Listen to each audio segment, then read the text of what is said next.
ಶ್ರೀ ಗಣೇಶ ಶಾರದಾ ಗುರುಭ್ಯೋ ನಮಃ. ಹರಿ ಓಂ. ನಮಃ ಶಿವಾಯ. ನಮಸ್ಕಾರ. ನಾನು ಶ್ರೀಮತಿ ಸುಗುಣ, ಜ್ಯೋತಿಷ್ಯ ವಿದ್ವಾನ್ ಆಚಾರ್ಯ. ನವೆಂಬರ್ ಮಾಸದಲ್ಲಿ 12 ರಾಶಿಗಳಿಗೆ ಗ್ರಹಗಳ ಗೋಚಾರ ಪ್ರಭಾವ ಯಾವ ರೀತಿ ಫಲಗಳು ಸಿಗಲಿವೆ ಅನ್ನುವುದರ ಬಗ್ಗೆ ತಿಳಿಸ್ತಾ ಇದ್ದೇನೆ. ಕನ್ಯಾ ರಾಶಿಯವರಿಗೆ ನವೆಂಬರ್ ಮಾಸದಲ್ಲಿ ರಾಶ್ಯಾಧಿಪತಿ ಬುಧ ಗ್ರಹ ತೃತೀಯ ಸ್ಥಾನದಲ್ಲಿ ಕುಜಗ್ರಹದೊಂದಿಗೆ ಸಂಚಾರ ಮಾಡಲಿದ್ದು, ಅಗ್ನಿ ಗ್ರಹದೊಂದಿಗೆ ಬುಧ ಗ್ರಹ ಸಂಚರಿಸುವಾಗ ಯಾವ ರೀತಿ ನಿಮ್ಮ ಮೈಂಡ್ ಸೆಟ್ ಇರುತ್ತೆ ಅಂದರೆ ಶಾರ್ಪ್ ಮೈಂಡ್ ಇರುತ್ತೆ, ಆದರೆ ಬುದ್ಧಿ ನಿರ್ಣಾಯಕ ಸ್ಥಿತಿಯಲ್ಲಿರುತ್ತೆ. ಯಾಕಂದರೆ ಅಗ್ನಿಗ್ರಹ ಕುಜಗ್ರಹ ಶೀಘ್ರ ನಿರ್ಧಾರಗಳನ್ನು ತೆಗೆದುಕೊಳ್ಳುವಂತಹ ಗ್ರಹ ಕುಜಗ್ರಹ.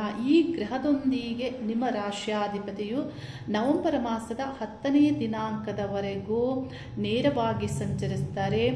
ಆ ನಂತರ ಈ ಗ್ರಹ ಅಂದರೆ ಬುಧ ಗ್ರಹ ವಕ್ರ ಆಗಿ ಕುಜನ ರಾಶಿಯಲ್ಲಿಯೇ ತೃತೀಯ ಸ್ಥಾನದಲ್ಲಿ ಸಂಚರಿಸ್ತಾರೆ.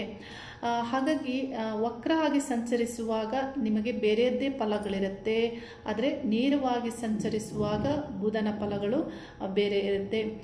ಅಂದರೆ ನೇರವಾಗಿ ಸಂಚರಿಸುವಾಗ ನಿಮ್ಮ ಒಂದು ಶಾರ್ಪ್ ಮೈಂಡ್, ಯಾವುದೇ ಒಂದು ವಿಷಯದಲ್ಲಿ ಶೀಘ್ರ ನಿರ್ಧಾರಗಳನ್ನು ತೆಗೆದುಕೊಳ್ಳುವಂತೆ, ಇತರರಿಗೆ ಕಾಂಪಿಟೇಟಿವ್ ಆಗಿ ಇರುವಂತೆ, ಅಂದರೆ ಉದ್ಯೋಗದಲ್ಲಿ ಆಗ್ಬೋದು, ವಿದ್ಯಾರ್ಥಿಗಳಾಗಿದ್ದಲ್ಲಿ ವಿದ್ಯೆಯಲ್ಲಿ ಆಗ್ಬೋದು, ಇತರರೊಂದಿಗೆ ಕಾಂಪಿಟೇಟಿವ್ ಆಗಿ ಇರುವಂತೆ ಈ ಮೈಂಡ್ ಸೆಟ್ ಇಲ್ಲಿ ನಿಮಗೆ ಕ್ರಿಯೇಟ್ ಆಗುತ್ತೆ.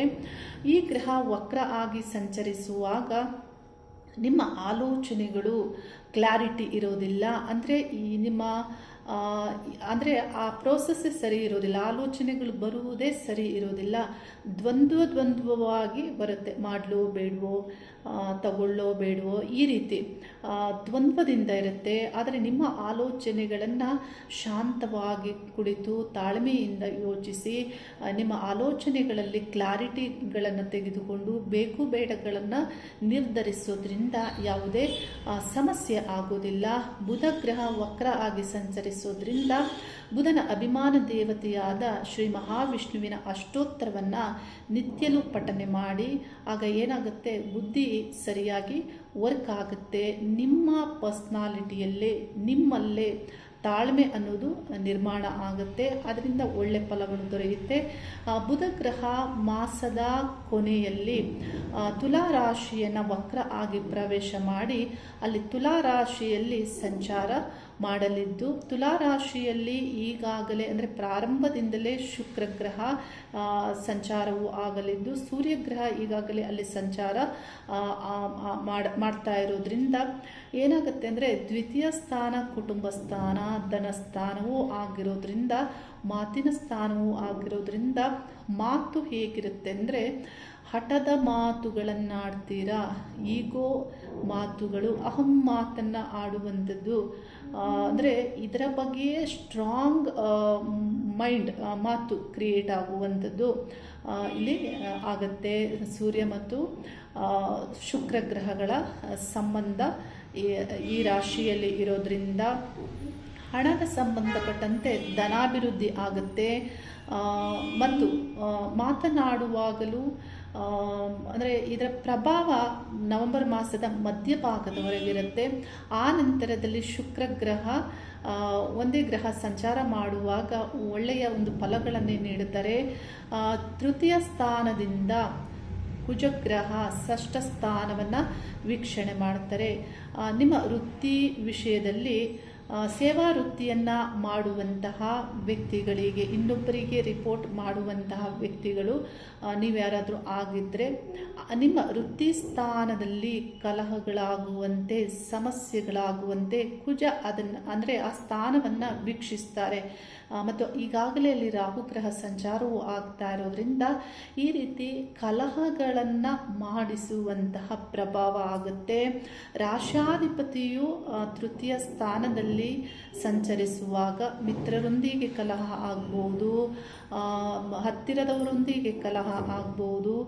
ಈ ರೀತಿ ಕಲಹಗಳು ಆಗುವಂತಹ ಸಾಧ್ಯತೆ ಇರುತ್ತೆ. ಮತ್ತು ನಿಮ್ಮ ದಶಮ ಸ್ಥಾನವನ್ನು ಕುಜಗ್ರಹ ವೀಕ್ಷಿಸ್ತಾರೆ. ಹಾಗಾಗಿ ಯಾವ ಒಂದು ಉದ್ಯೋಗದಲ್ಲೇ ನೀವಿದ್ದರೂ, ಅಂದರೆ ಉದ್ಯೋಗ ಸ್ಥಾನದಲ್ಲಿ ಅಲ್ಲಿ ಏನಾದರೂ ಸಮಸ್ಯೆಗಳಾಗುವಂತೆ, ಕಲಹಗಳಾಗುವಂತೆ ಕುಜನ ಪ್ರಭಾವ ಇರುತ್ತೆ. ಹಾಗಾಗಿ ಜನರೊಂದಿಗೆ ವ್ಯವಹರಿಸುವಾಗ ನೀವು ಕೇರ್ ತೆಗೆದುಕೊಳ್ಬೇಕಾಗತ್ತೆ. ನಿಮ್ಮ ಮೈಂಡ್ಸೆಟ್ ಯಾವಾಗಲೂ ತಾಳ್ಮೆಯಿಂದ ಇರಬೇಕಾಗುತ್ತೆ. ಆಗ ಹೆಚ್ಚಿನ ಸಮಸ್ಯೆಗಳು ಆಗೋದಿಲ್ಲ. ಇನ್ನು ಪತಿ ಪತ್ನಿ ವಿಷಯ ಅಂತ ಬಂದಾಗ, ಪತಿ ಪತ್ನಿ ವಿಷಯದಲ್ಲಿ ಗುರುಗ್ರಹ ಒಳ್ಳೆ ಫಲವನ್ನು ನೀಡ್ತಾರೆ. ಸಪ್ತಮದಲ್ಲಿ ಶನಿಗ್ರಹ ಸಂಚಾರ ಮಾಡ್ತಾ ಇದ್ದರು.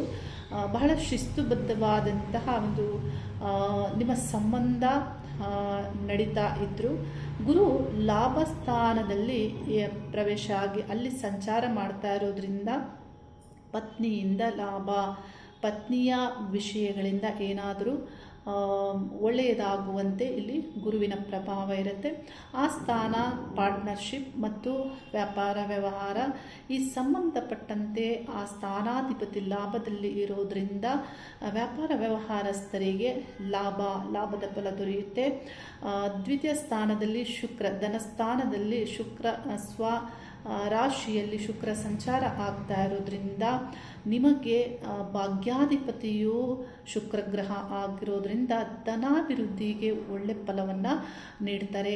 ಮತ್ತು ಚತುರ್ಥ ಸ್ಥಾನಾಧಿಪತಿಯಾಗಿ ಗುರುಗ್ರಹ ಲಾಭಸ್ಥಾನದಲ್ಲಿ ಸಂಚರಿಸುವಾಗ ನಿಮಗೆ ಮನೆಯ ವಿಷಯದಲ್ಲಿ ಲಾಭದ ಫಲ, ಅಂದರೆ ಹೊಸ ಮನೆ ಕಟ್ಟುವಂತಹ ಆಲೋಚನೆ ಬರಬಹುದು, ಹೊಸ ಮನೆ ತೆಗೆದುಕೊಳ್ಳುವ ಆಲೋಚನೆ ಬರಬಹುದು, ಮತ್ತು ತಾಯಿಯ ಸಹಕಾರ ಅದಕ್ಕೆ ದೊರೆಯಬಹುದು, ಪತ್ನಿಯ ಸಹಕಾರ ಅದಕ್ಕೆ ದೊರೆಯಬಹುದು.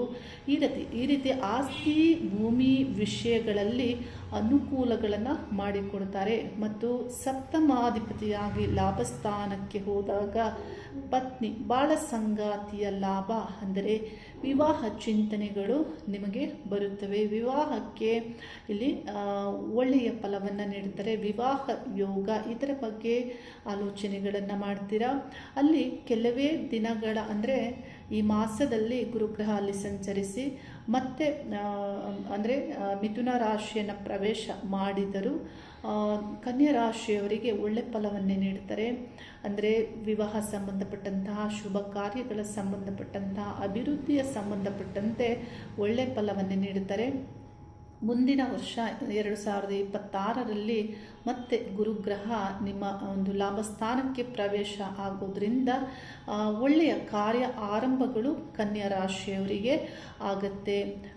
ತಾಯಿಯ ಒಂದು ಸಹಕಾರ, ಪತ್ನಿಯ ಸಹಕಾರ, ಸುಖ ಸಾಧನಗಳು ಅಭಿವೃದ್ಧಿ ಹೊಂದುತ್ತವೆ. ಈ ರೀತಿ ಗುರುವಿನ ಪ್ರಭಾವ ಇದೆ.